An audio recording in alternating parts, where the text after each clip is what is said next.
Hello મિત્રો, good morning. Welcome to my YouTube channel. હું છું રાવલ સાગર. આપ સૌનું સ્વાગત કરું છું મારી યુટ્યુબ ચેનલમાં.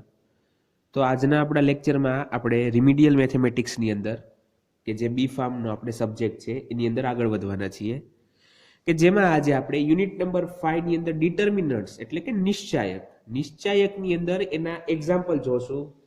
સેકન્ડ ઓર્ડર ડિટર્મિનન્ટના એટલે કે દ્વિહાર નિશ્ચાયકના. હવે જે પ્રીવિયસ લેક્ચર હતો એની અંદર મેં તમને ડિટર્મિનન્ટ્સની ઇન્ફોર્મેશન દીધી હતી અને કેવા પ્રકારનો ડિટર્મિનન્ટ હોય છે એટલે કે નિશ્ચાયક હોય છે એના વિશે આપણે વાત કરી હતી. તો આજના લેક્ચરમાં આપણે એનું મૂલ્ય કઈ રીતના મેળવવાનું છે એ જોઈએ. ઓલરેડી આપણે જે પ્રીવિયસ જે ફર્સ્ટ લેક્ચર હતો ડિટર્મિનન્ટ વાળો એની અંદર એ પણ વાત થઈ ચૂકેલી છે કે એનું વેલ્યુ કઈ રીતના મળે છે. તો અહીંયા હું ફરીથી તમને સમજાવું કે સપોઝ કે મારી પાસે કોઈ ડિટર્મિનન્ટ ડી છે. જો તમે ડિટર્મિનન્ટ જે છે એને તમે કોઈ પણ કેપિટલ લેટર્સ વાળા દર્શાવી શકો છો, બરોબર છે. કોઈ પણ કેપિટલ લેટર્સ એટલે કે એ બી સી ડી એવી રીતના દર્શાવી શકો છો. પણ મોસ્ટલી આપણે ડિટર્મિનન્ટનો જે ડી છે ડી એના દ્વારા દર્શાવીએ છીએ. તો સેકન્ડ ઓર્ડર કીધી. હવે સેકન્ડ ઓર્ડર એટલે શું કે જે ડિટર્મિનન્ટની અંદર બે હાર અને બે કોલમ હોય. તો સપોઝ કે મારી પાસે બે હાર છે કે જેની અંદર પહેલાની અંદર આવી રીતના ઘટકો છે એ બી સી અને ડી, બરોબર છે. તો અહીંયા તમે જોઈ શકો છો કે જે આડી હરોળ હોય ને આડી હરોળ એને રો કહેવાય. રો એટલે કે હાર. અને જે ઊભી હરોળ હોય એને કોલમ કહેવાય. કોલમ એટલે કે સ્તંભ. તો અહીંયા બે હાર છે, પેલી આ બીજી હાર, બે સ્તંભ છે, આ પહેલો સ્તંભ આ બીજો સ્તંભ, બરોબર છે. આવી રીતના તમને કોઈ એક ડિટર્મિનન્ટ દીધો છે. હવે એબીસીડી ની કિંમત કોઈ પણ હોઈ શકે છે. એબીસીડી બિલોંગ્સ ટુ આર હોઈ શકે છે. તો therefore the value of given determinant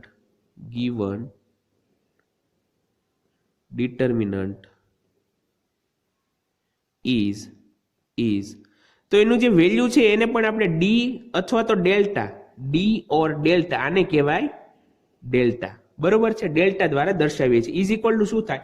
તો તમારે કાંઈ નથી કરવાનું. સેકન્ડ ઓર્ડર ડિટર્મિનન્ટ દીધો હોય ત્યારે ફક્ત શું કરવાનું કે જે નિશ્ચાયક ચાલુ થાય છે તો પેલો ઘટક કોણ છે તો કે એ. તો સૌપ્રથમ તમે એ લખો, બરોબર છે. આ તમે એ લખી નાખો. ત્યારબાદ શું કરવાનું, એની એક્ઝેક્ટલી ક્રોસમાં કોણ છે તો ક્રોસમાં જુઓ ડી છે, બરોબર. આ અહીંયા બાજુમાં કહેવાય, આ નીચે કહેવાય. એક્ઝેક્ટલી ક્રોસમાં કોણ છે D.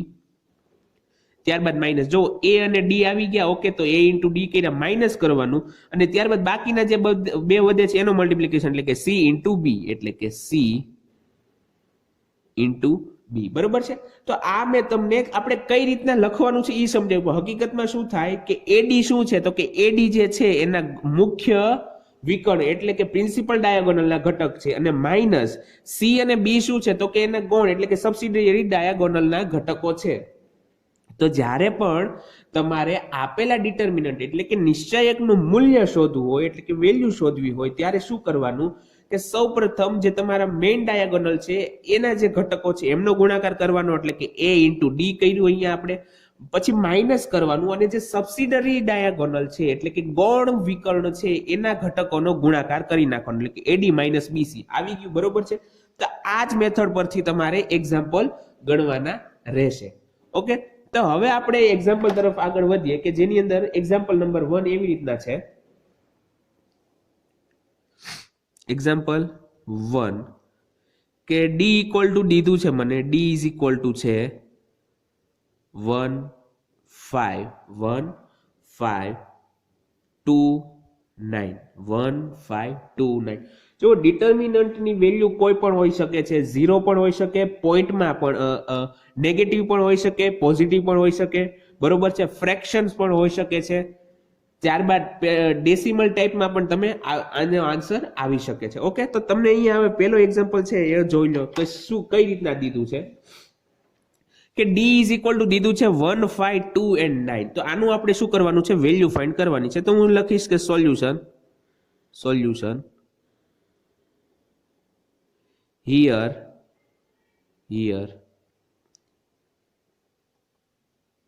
given determinant is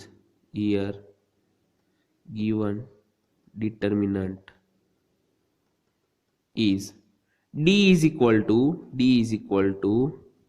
1 5 2 9. Okay, 1 5 2 9. આટલું ક્લિયર થઈ ગયું. therefore the value of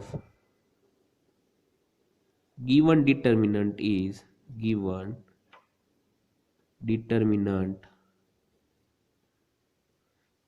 તો શું થશે કે ડી ડેલ્ટા દ્વારા દર્શાવું કે સપોઝ કે એને હું ડેલ્ટા દ્વારા દર્શાવું છું. ડેલ્ટા ઇઝ ઇક્વલ ટુ તમારે શું કરવાનું છે તો કે મેઇન ડાયાગોનલ જે છે એના ઘટકોનો ગુણાકાર, એટલે કે મેઇન ડાયાગોનલના ઘટકો કોણ છે 1 અને 9, એટલે કરશું 1 into 9 માઇનસ સબસિડરી ડાયાગોનલના ઘટકોનો ગુણાકાર 5 into 2 5 into 2. ઓકે, તો 9 into 1 કેટલા થાય 9 થશે, માઇનસ 5 into 2 કેટલા થશે 10 થશે. therefore delta is equal to મને મળી જશે 9 into 10 9 minus 10 મળી જશે -1. ઓકે, -1. તો આ આન્સર આપણને આવે છે પેલાનો. હવે સેકન્ડ એક્ઝામ્પલ ગણીએ. જુઓ અહીંયા કેવો આન્સર આવ્યો, આપણે નેગેટિવ આન્સર આવે છે. બરોબર છે, તમે એ વસ્તુ ધ્યાન રાખજો કે નેગેટિવ પણ આવી શકે છે આન્સર. તમારે ડિટર્મિનન્ટના વેલ્યુ કોઈ પણ આવી શકે છે, નેગેટિવ, પોઝિટિવ, ઝીરો, ફ્રેક્શન્સ છે, ડેસિમલ છે. બરોબર, તો આપણે બધા જ પ્રકારના એક્ઝામ્પલ જોઈ લેશું એટલે તમને આઈડિયા એનો આવી જશે. ત્યારબાદ સેકન્ડ એક્ઝામ્પલ છે. સેકન્ડ એક્ઝામ્પલમાં મને d ઇઝ ઇક્વલ ટુ દીધું છે 9 6 6 4 9 6 6 4. ઓકે, તો તમારે હવે શું કરવાનું છે કે આપણે અહીંયા 9 6 6 4 જે આપણે ડિટર્મિનન્ટ દીધો છે એનું સોલ્યુશન, મતલબ કે એની વેલ્યુ આપણને ફાઇન્ડ કરવાની કીધી છે. તો આપણે લખશું solution here given determinant is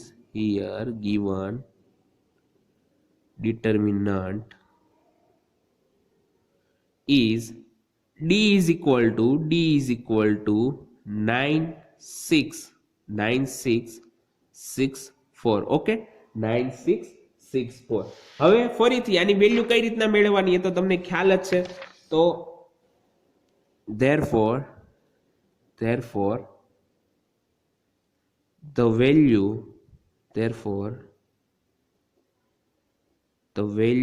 of given determinant is, તો આપણે વેલ્યુને શેના દ્વારા દર્શાવીએ છીએ ડેલ્ટા દ્વારા. તો ડેલ્ટા ઇઝ ઇક્વલ ટુ શું થશે તો કે જે મેઇન ડાયાગોનલ છે એના ઘટકોનો ગુણાકાર. તો અહીંયા તમે જુઓ આપણી પાસે મેઇન ડાયાગોનલ કોણ છે 9 અને 4. તો આપણે શું કરશું 9 into 4 minus 6 into 6. Okay, minus 6 into 6 is equal to 9 into 4 થશે 36 minus 6 into 6 પણ થઈ જશે 36. ઓકે, તો is equal to તમને આન્સર આવી જશે 0. therefore delta is equal to 0. તો તમને જે સેકન્ડ એક્ઝામ્પલ છે એનો આન્સર કેટલો આવે છે, જવાબ 0 આવી જાય છે. બરોબર છે, તો તમે અહીંયા જુઓ કે એકમાં નેગેટિવ આવ્યો છે, એકમાં પોઝિટિવ આવ્યો 0 આવ્યો છે. હવે આપણે એવો એક્ઝામ્પલ જોઈએ કે જેની અંદર આન્સર પોઝિટિવ આવતો હોય. બરોબર છે, તો એક્ઝામ્પલ નંબર 3 તરફ આગળ વધીએ કે d ઇઝ ઇક્વલ ટુ મને આની અંદર દીધું છે 11 6 9 5 11 6 9 5. ઓકે, તો હવે ફરીથી એ જ પ્રોસેસ કરવાની સોલ્યુશન. તો તમારે હવે જ્યારે તમે ગણો તો લખજો કે here given determinant d is equal to તમારે લખી નાખવાનું કે 11 6 9 4. બરોબર, the value of, હું અહીંયા સીધું લખું છું કે the value of given determinant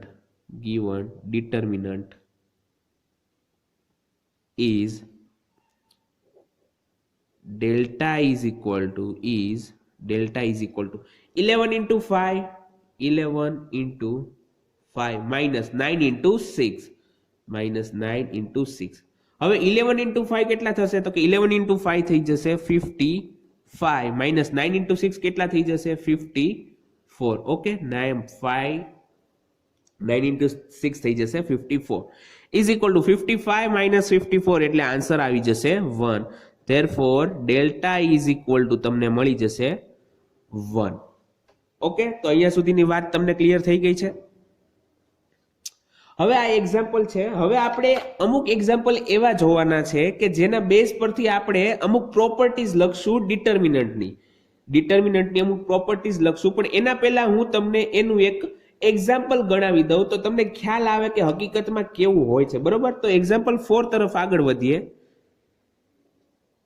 example 4. હવે મને અહીંયા એક ડિટર્મિનન્ટ ડી દીધો છે કે જેની અંદર મને ઘટક દીધા છે 0 0 9 11. ઓકે, 9 11. તો હવે હું આનું સોલ્યુશન લખું. જોજો આપણે અહીંયા હવે જે એક્ઝામ્પલ થોડાક જોઈએ છે 4 5 એક્ઝામ્પલ નંબર 4 5 6 અને 7 એના પરથી આપણે એક પ્રોપર્ટીઝ લખવાના છે, એક પ્રોપર્ટી લખવાના છીએ ડિટર્મિનન્ટની. તો એ તમારે ધ્યાન રાખવાનું છે.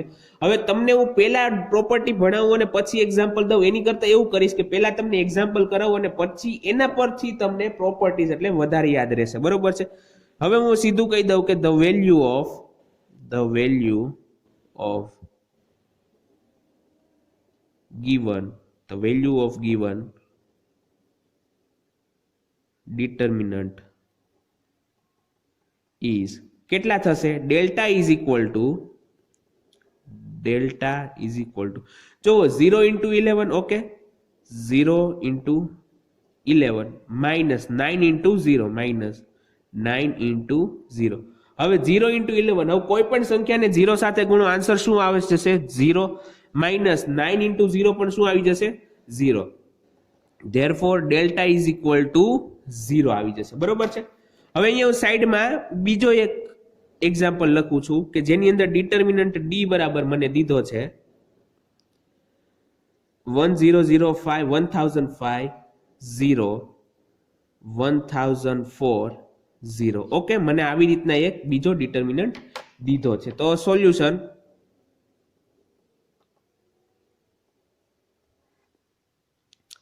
the value of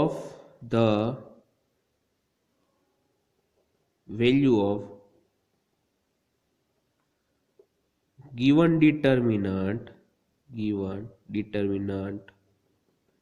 is કેટલા થશે? તો કે delta is equal to 1005 into 0 minus 0 into 1004. Okay, 1004. હવે 1005 into 0 કોઈ પણ એટલે કે કેટલી પણ મોટી સંખ્યા હોય એને તમે 0 સાથે મલ્ટીપ્લાય કરો તો આન્સર આવી જાય 0 minus 0 into અહીંયા પણ આવી જશે 0 is equal to 0. therefore delta is equal to 0 આવી ગયું. બરોબર છે. હવે મારે શું કરવું છે કે મેં આ જે બે એક્ઝામ્પલ ગણાવ્યા છે એના પરથી તમને એક પ્રોપર્ટી લખાવી છે. મારે એના પરથી એક પ્રોપર્ટી અથવા તો એવું કહ્યું કે આપેલા કોઈ નિશ્ચયક છે એનો એક ગુણધર્મ લખાવો છે. તો હું શું લખાવી શકું? જુઓ, તમે અહીંયા નોટિસ કરો કે ડિટર્મિનન્ટ અહીંયા જે છે આપણે ડી દીધેલો એની જે પહેલી રો છે આ કહેવાય એની પહેલી રો. બરોબર છે. ફર્સ્ટ રો આ છે આપણી ફર્સ્ટ રો, આ થઈ ગઈ આપણી સેકન્ડ રો એટલે કે બીજી રો એટલે કે હાર. એટલું ધ્યાન રાખજો. તો અહીંયા પહેલી રો ના ઘટકો કોણ છે? તો કે 0 અને 0. મતલબ કે જે પહેલી રો હતી એના બંને ઘટકો કેવા છે? 0 છે. ક્યારે? તો કે દ્વિહાર નિશ્ચાયકની અંદર. બરોબર છે. દ્વિહાર નિશ્ચાયકની અંદર પહેલા એ હારની બંને ઘટકો કેવા છે? 0 છે. સિમિલરલી અહીંયા તમે જોવો કે આ સેકન્ડ રો થઈ, આ આપણી સેકન્ડ રો થઈ. બરોબર છે. અને આ આપણી ફર્સ્ટ રો થઈ છે. તો અહીંયા શું છે? તો કે સેકન્ડ રો જે છે એના બંને ઘટકો એલિમેન્ટ કેવા છે? 0 છે. હવે તમે બેમાં કોમન વસ્તુ એ છે કે બંનેની અંદર જ્યારે પહેલી અથવા તો બીજી રો ના બધા જ ઘટકો 0 થતા હતા તો એનું મૂલ્ય આપણને કેટલું મળતું હતું? જો અહીંયા પણ આપણને 0 મળે છે, અહીંયા પણ આપણને 0 મળે છે. બરોબર. તો આના પરથી એક પ્રોપર્ટી એવી થશે, અહીંયા તમારે હું સ્ટાર કરીને લખું છું એ તમારે નોટમાં લખીને નાખવાની છે. બરોબર છે. if any one of the row of determinant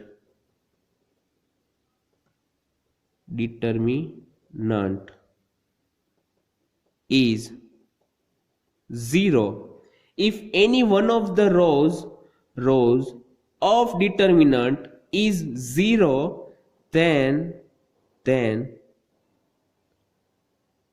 the value of given determinant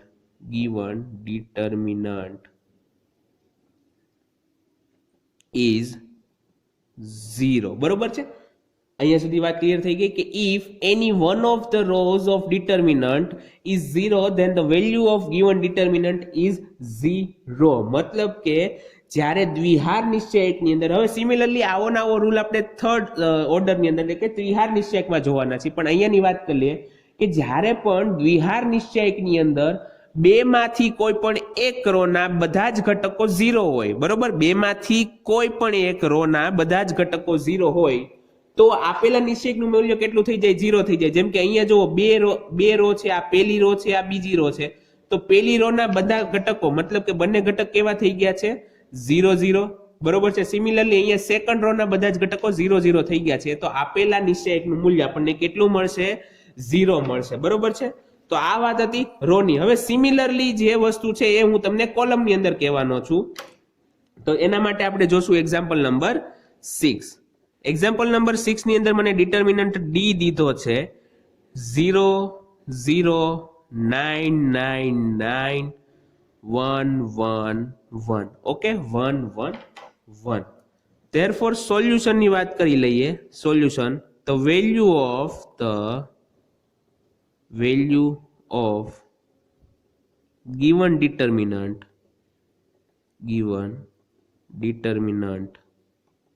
is delta is equal to શું થશે? 0 into 1 1 1 1 0 into 1 1 1 1 minus 0 into 9 9 9 9. Okay, 0 into 9 9 9 9 is equal to 0 into આ બધું શું થઈ જશે? 0 minus 0 into આ 0. therefore delta is equal to કેટલા મળી જશે મને? 0 મળી જશે. જો આ વસ્તુ અત્યારે તમે યાદ રાખજો. બરોબર છે. સિમિલરલી વાત કરી લઈએ એક્ઝામ્પલ નંબર 7 ની અંદર. એક્ઝામ્પલ નંબર 7 શું કે છે કે d is equal to મને દીધું છે 8 8 8 8 7 7 7 7. જો આ કોઈ આર્બિટ્રરી મતલબ કે કોઈ પણ કિંમત હોઈ શકે છે. અહીંયા મેં ફક્ત એક્ઝામ્પલ માટે તમને દેખાડવા માટે અહીંયા 8 8 8 8 લીધું છે, 7 7 7 લીધું છે. બરોબર છે. અને બીજી રો છે 0 0. આપણે એ નંબર સાથે કોઈ લેવા દેવા નથી, આપણે નંબર ઓફ ઝીરો સાથે છે. બરોબર, કે જે કોલમની અંદર રહેલા છે. બરોબર છે. સોલ્યુશન તો આના માટે ડેલ્ટા કેટલો આવશે? જો હવે મેં અહીંયા સીધું લખી નાખ્યું છે કે therefore the value of the given determinant is delta is equal to 8888 into 0 minus 7777 into 0 is equal to આના બરાબર થઈ જશે 0 minus 0. therefore the delta is equal to 0. Okay, તો આ એક વસ્તુ યાદ રાખો. હવે અહીંયા જુઓ તો કે પહેલી કોલમ છે, આ જે છે આને કહેવાય ફર્સ્ટ કોલમ એટલે કે સ્તંભ. બરોબર. અને આ એટલો જે છે આને કહેવાય પહેલું કે સ્તંભ, આને કહેવાય સેકન્ડ કોલમ, બીજો સ્તંભ. ઓકે, તો હવે અહીંયા તમે નોટિસ કરો કે પહેલા સ્તંભના બધા ઘટકો કેવા છે? દ્વિહાર નિશ્ચયકની અંદર 0 અને 0, મતલબ કે પહેલા સ્તંભની અંદરના ઘટકોનું કે છે વેલ્યુ 0 છે. સિમિલરલી અહીંયા જુઓ તો કે બીજા સ્તંભની અંદર શું છે? વેલ્યુ બધી 0 છે. બરોબર. તો આના પરથી આપણે લખવાના છીએ, નોટ લખી નાખજો તમે, મેં અહીંયા સ્ટાર કરીને લખું છું. if any one of the column of determinant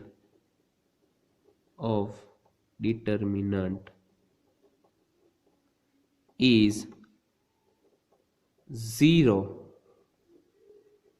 then the value of given determinant is 0. બરોબર છે. તમને કોઈ પણ મોટી કિંમત આપી દે પણ તમને જો એની અંદર કોઈ પણ એક રો અથવા કોઈ પણ એક કોલમની અંદર બધા જ ઘટકો 0 ભાળી જાવ તમે, તો તમારે આપેલાનો જવાબ શું લખી નાખવાનો? 0 જોયા વિનાનો લખી નાખવાનો તમ તારે. બરોબર છે. તો આ હતી ડિટર્મિનન્ટની એક પ્રોપર્ટી કે જે આજે આપણે જોઈ, તેમજ એના આપણે એક્ઝામ્પલ જોયા. બરોબર છે. તો આજનો આપણો લેક્ચર આપણે અહીંયા સુધી રાખીએ છીએ. હવે આપણે મળશું નેક્સ્ટ લેક્ચરમાં. ત્યાં સુધી ગુડ બાય. ઘરે રહો, સુરક્ષિત રહો.